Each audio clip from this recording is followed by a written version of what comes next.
The following data show the type of singers in a 50-person choir. S refers to sopranos, A refers to altos, T refers to tenors, and B refers to basses. In a previous video, we found the relative frequency distribution for this particular data. We found that sopranos made up 28% of the singers. Altos also made up 28% of the singers. Tenors made up 24% of the singers. And basses were 20% of the singers.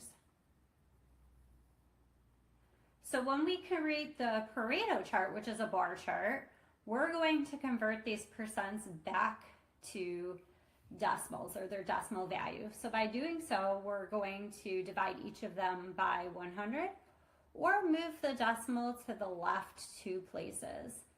So then sopranos is going to be 0.28.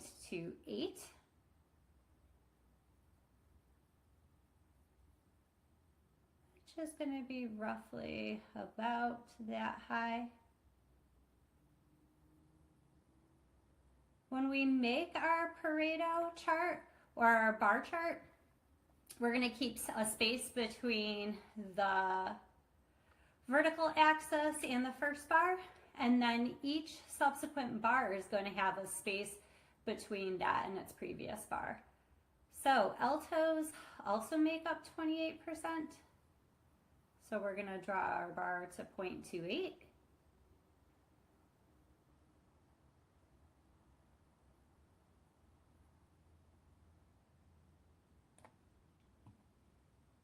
Tenors is 24%.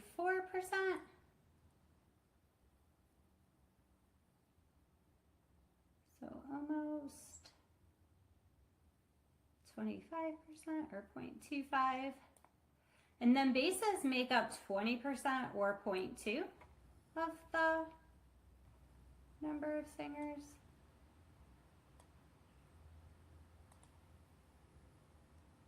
So that bar is going to go right there. So to recap, we created a Pareto chart that gives a visual representation of the relative frequency distribution in terms of decimal values of the percents. So we took the percentages that comprise the number of singers in this choir, we converted them to decimals, and we graphed the decimal number for each of the different types of singers. And here we have our Pareto chart, and we're done.